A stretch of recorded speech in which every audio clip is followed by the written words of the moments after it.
Today we're going to go over how to service your riding mower. Pretty much the same thing on any machine. Today we're working on a little John Deere S100.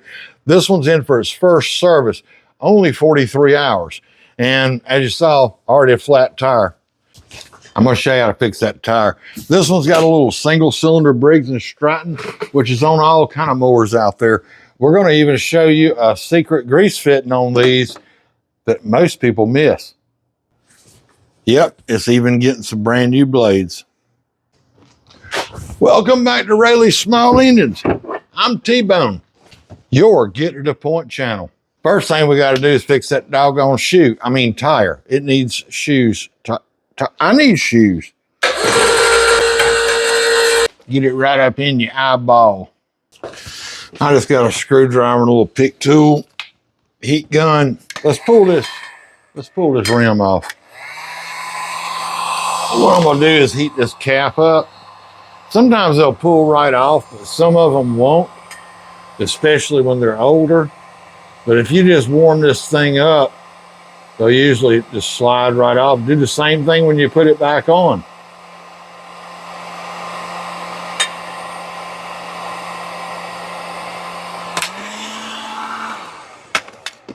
All right. Little hooky tool pulls right off. Now, screwdriver. There's a little what they call an E-clip.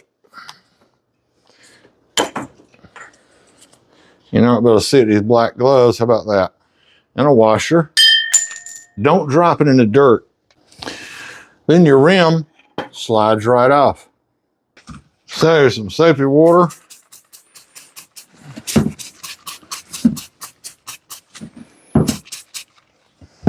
Lube it up.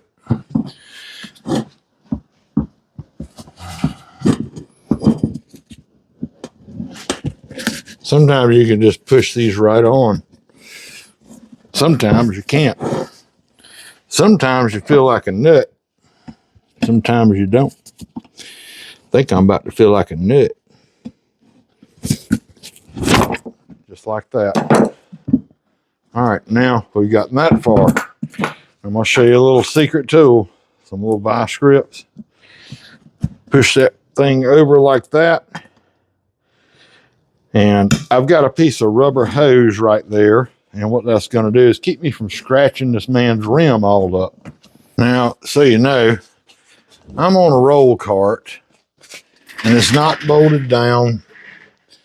I have a tire machine in the back, but I'm going to attempt this without one just to give you all some entertainment of how aggravating it is if you don't have one. So, let's try another pair of needle nose right up in this area to save the tiny bit of progress I just made, which ain't much. Just find you a good heavy screwdriver and work it. Work it, baby, work it. Let's see if I can get right in there. Yeah. Just like that. Now you got to get this down below this part of the rim here so that bead will go on under there. It'll suck it under there. You can get those little mini tire machine things for like wheels like this, like the Hobo Freight. And I've got one, but just figured I'd show you guys. It's not that difficult to do it like this. All right. Let's see if we can put some air in it.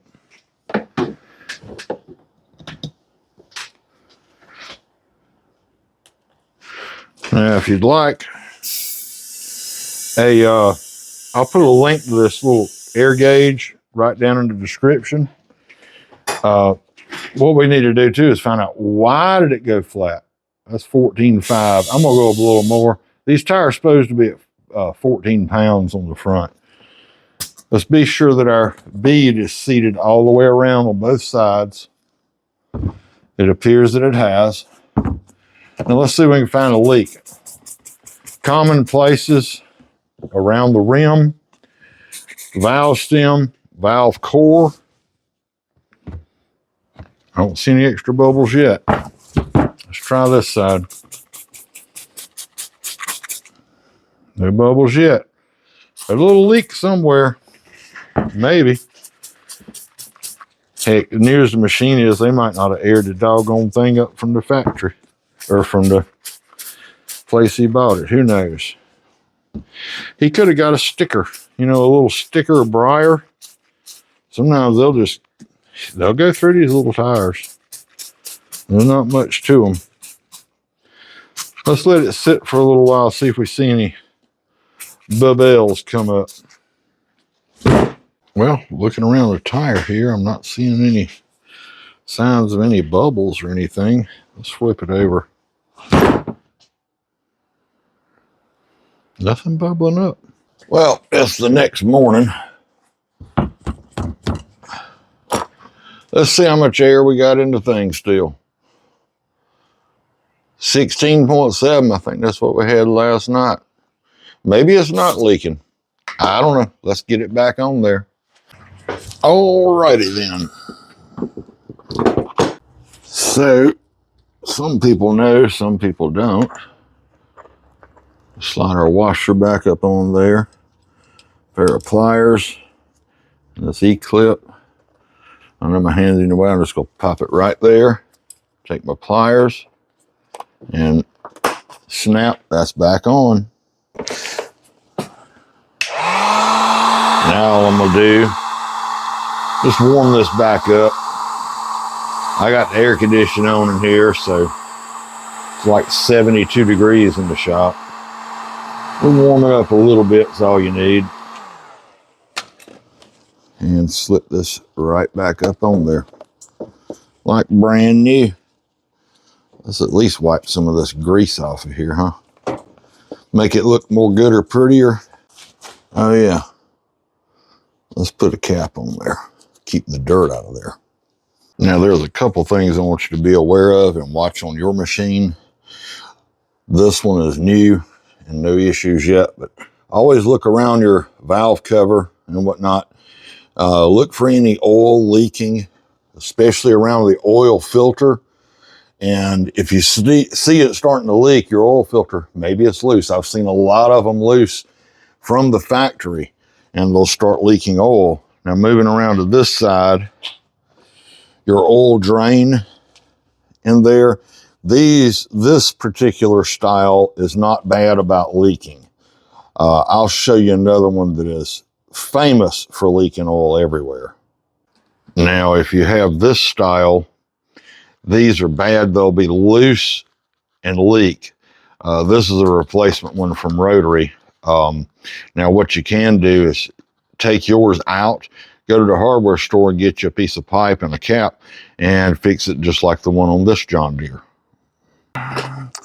So this is my oil extractor 6000 I made out of PVC pipe and a vacuum pump, air operated vacuum pump from for use in vacuuming down car air conditions. Now I do have a video on how I made this and a couple of failed attempts, and I'll tell you another one. The old Rusty Rooster, he made one. You go check his channel out and look at that video. But all we're gonna do, put our hose in. Actually, Harbor Freight sells air operated and hand operated ones also. I'll see if I can find a link to some maybe on that Jungle website and put in there for you. Hold your ears, we're gonna suck this oil out. Oh, run your engine and warm it up, and to get it, it'll make it go a lot faster.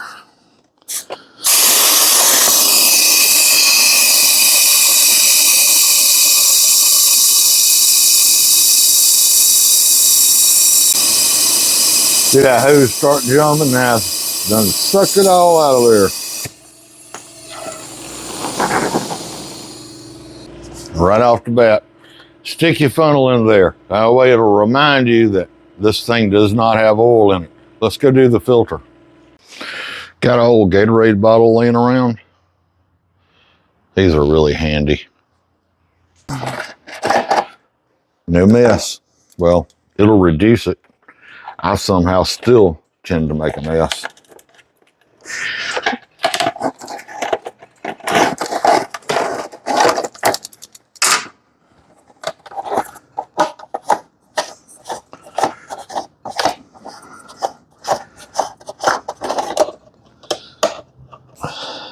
stay. I'm using a 12862 rotary oil filter right there. Hello. Hi. Sorry about that. I had a customer walking in the door. Get a little oil on your finger. Go around here. Make sure your mating surface right there is all nice and clean, which that one already is. Slide this out of the way. And let's stick this on. Maybe.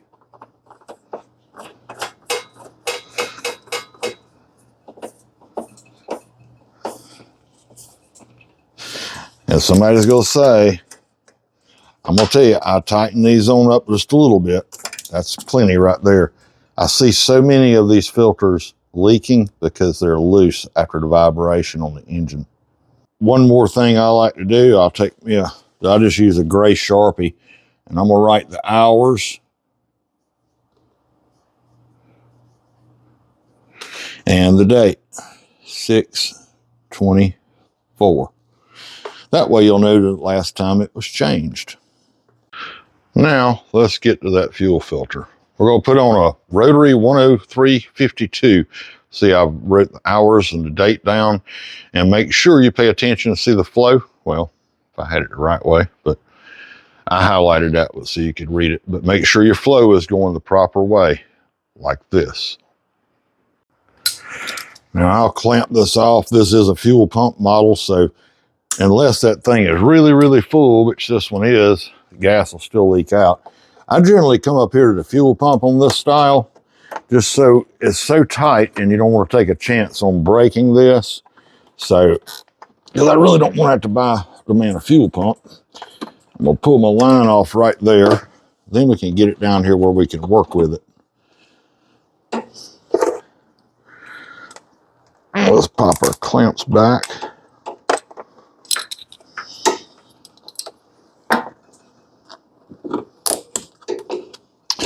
Just like that.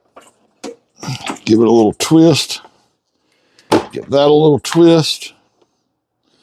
Same thing here. Again, pay attention to the direction you're coming from the fuel tank out, okay? Like that. Pop that on.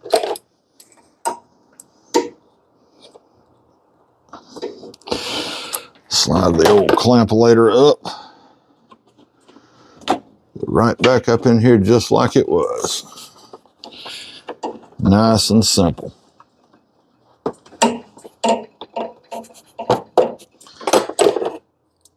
If you're ever wondering what T-Bone does when he's not fixing mowers, you guys go check out T-Bone After Hours. And you can see T-Bone and Mrs. T out doing stuff, turning that filter around where I can see the hours. T-Bone After Hours. So let's talk about oil. This is what I sell is a Stens oil 10W30. You can use straight 30. You need to make sure you got an SJ rating or higher. The small engine oil is because it contains extra zinc and phosphates, all the vitamins and minerals your little lawnmower needs. Someone's going to ask, well, how much oil do you put in it? Till it's full. The reason I'm using out of this jug is because we buy oil into 55-gallon drums. And this is just a oil jug from where we changed the oil on a vehicle. And I just keep filling it up, filling it up, filling it up. Put some in, check it. We are right on the full mark.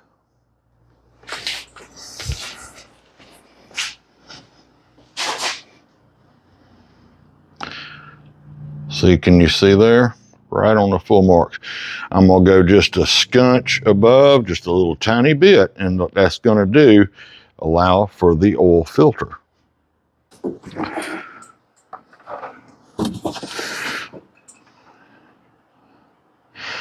And then what we'll do is we'll fire it up, maybe a little low there. We'll fire it up, let that oil filter fill up with oil, and then we'll recheck it.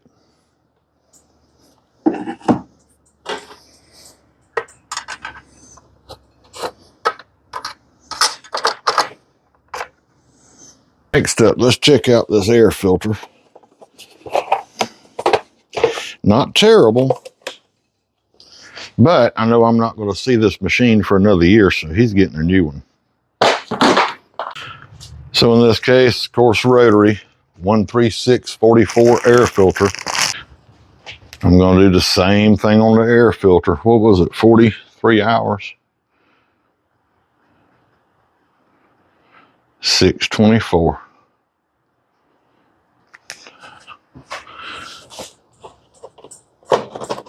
Done-ola. We got more to show you guys. Now, if you have a Briggs engine, model, type, and code is right here. I know it's upside down, but those are that number and these numbers is what you need to look up the correct parts for your engine. Next up on the list, you want to go and check these battery cables and make sure that they are clean and tight. Oops, so that one was a little bit loose there. Because, you know, I mean, stuff vibrating and all, it can work loose, you know. You know what I mean, Burn? See, that one was a little loose. So always check them. If you see any corrosion, take them off. Take your negative off first, always, and then your positive, and then get a wire brush and clean these up.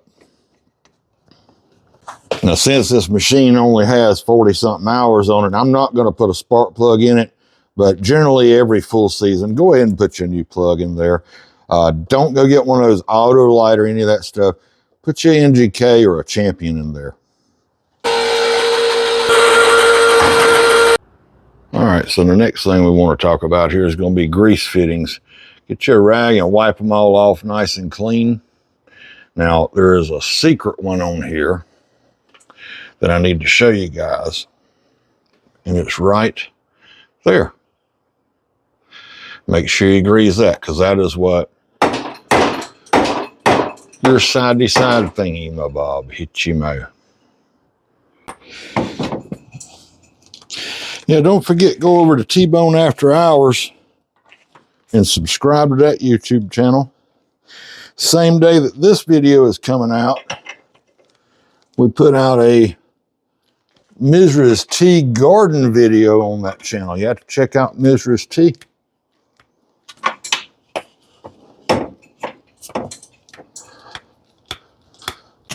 Now, things get twisted up all the time. Always make sure you get that out. Hold your ears.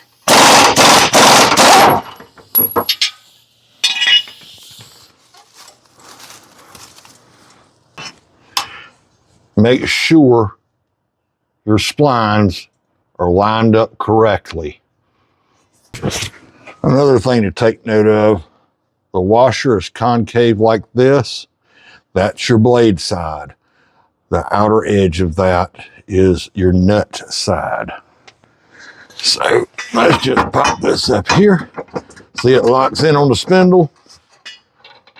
Push your washer up. And I know there's a lot of guys, they know how to do this, but there are some people who don't. So that's why we try to show everybody. So something I see all the time, people will say, my machine's not cutting even. I'm getting uneven cut. First thing they go do is start going under there and adjusting on the deck. Wrong. First thing you want to do is check your tire pressure. Make sure they are all even on both sides. 10 to 12, depends. Look on the side of your tire. This one says 10 max. Make sure this has got 10, that's got 10. Your fronts are going to be about 14. If it's a pound or two difference, that's fine. Make sure that they are even. That's what counts. And like I said, I'll leave you a link. Oh, that came on by itself. 7.1. I'll leave you a link to this thing. This is a pretty nice tool.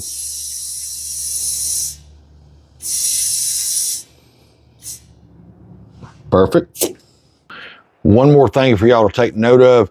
the grease fittings. Double check your service manual because some machines have grease fittings on your lift mechanism for your deck. You want to check that, your spindles and other places. Be sure you get them all. Thank you for tuning in to Rayleigh's Small Engines. I'm T-Bone and this is your Get to the Point channel. Hope this video helps you guys out. Click that subscribe button, maybe give us a thumbs up, leave some comments down below, and remember, share these videos with your friends. We'll see you next time.